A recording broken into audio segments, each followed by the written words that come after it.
അതെ, ഇത് വീടല്ല, ഫ്ലോറാണ്. ഞങ്ങൾക്ക് ഈ വെട്ടം വിളിച്ചൊക്കെ കണ്ടപ്പം വീടാണെന്ന് തോന്നിയ. നമസ്കാരം. നമസ്കാരം. രാജശില്പിയാണോ? രാജശില്പി. ലാലേട്ടന്റെ ഒരു തോളൊക്കെ വരവ് കണ്ടപ്പോ അത് അദ്ദേഹത്തിന്റെ ആ സിനിമ കണ്ടതിന് ശേഷം ഞാനിപ്പോ അങ്ങനെയാണ്. ഞാനൊരു ശില്പി ആയതുകൊണ്ട് ഞാനത് ഫോളോ ചെയ്യുന്നതേ ഉള്ളൂ, വേറെ കാര്യമൊന്നുമില്ല. നിങ്ങളെ 3 പേരെ ഞാൻ എപ്പോഴും നിങ്ങളുടെ സിനിമകളൊക്കെ കാണാറുണ്ട്, വളരെ സന്തോഷമുണ്ട്. പിന്നെ എനിക്കിപ്പം പക്രുവിനോട് പറയാനുള്ള ഒരു കാര്യം എന്ന് പറഞ്ഞു കഴിഞ്ഞാൽ എനിക്കൊരു ചെറിയ വിഷമമുണ്ട്, ഞാനത് പറയട്ടെ. പറഞ്ഞു. ഇടയ്ക്കൊരു മെഴുകു പ്രതിമ ചെയ്യിച്ചായിരുന്നല്ലേ? ചെയ്യിച്ചല്ല, പുള്ളി ചെയ്തതാ. എന്തു ആയിക്കോട്ടെ, പക്ഷെ ഒരു വാക്ക് എന്നോട് പറഞ്ഞിരുന്നെങ്കിൽ ഞാനും എൻ്റെ ഭാര്യയും ഞാനത് വളരെ തുച്ഛമായ റേറ്റിന് ചെയ്തു തരുമായിരുന്നല്ലോ.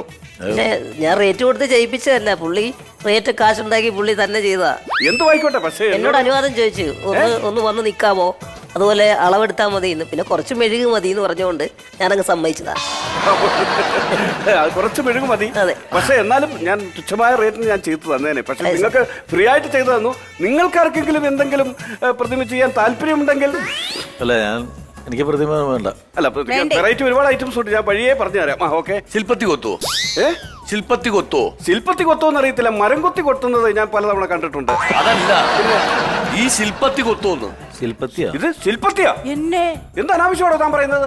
ഇതെന്റെ ഭാര്യയാണ്. അല്ല, ശില്പിയുടെ ഭാര്യയുടെ ശില്പത്തി എന്നല്ലാണ്ട് പിന്നെ ശില്പ ഷെട്ടി എന്ന് വിളിക്കാൻ പറ്റുമോ? ഷട്ടി കട്ട് ചെയ്തിട്ട് ശില്പ എന്ന് വിളിച്ചാൽ മതി. ഇവളെന്റെ ഭാര്യ, അവിടെ പേര് ശില്പ. ആ ശില്പ കൊത്തുമോ? അതാണ് എന്റെ ചോദ്യം. ശില്പ കൊത്തുപോന്നു. ഇവളെ കോളേജ് ജംഗ്ഷനിലോട്ട് കൊണ്ട് നിർത്തണം.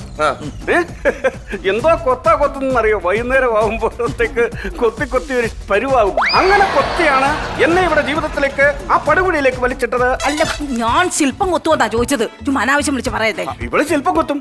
ഇവള് നല്ല ഉഗ്രനായിട്ട് ശില്പം കൊത്തും. കൊത്തിയിട്ടുണ്ടോ വല്ലതും? കൊത്തിയിട്ടുണ്ടോന്നോ? നിങ്ങൾ ഹരിയാനയിലോട്ടൊന്ന് ചെല്ലണം. ഹരിയാനയിൽ ഇവളൊരു പ്രമുഖ നടിയുടെ ശില്പം കൊത്തി വെച്ചിട്ടുണ്ട്. അതാരെ? ഐശ്വര്യ റായിയുടെ. ഇത് കണ്ടിട്ട് ആളുകൾ തടിച്ചുകൂടിയിട്ട് ചുറ്റിനും അങ്ങ് ചുറ്റമ്പലം അങ്ങ് പണിഞ്ഞു. എന്നിട്ട് ഐശ്വര്യ റായിയുടെ അമ്പലം ഇപ്പോഴും ഉണ്ടോടാ? അല്ലല്ല, ഇപ്പോഴും പ്രസിദ്ധമായ കള്ളിയങ്കാട്ട് നീലി ക്ഷേത്രം എന്നാണ് അത് അറിയപ്പെടുന്നത്.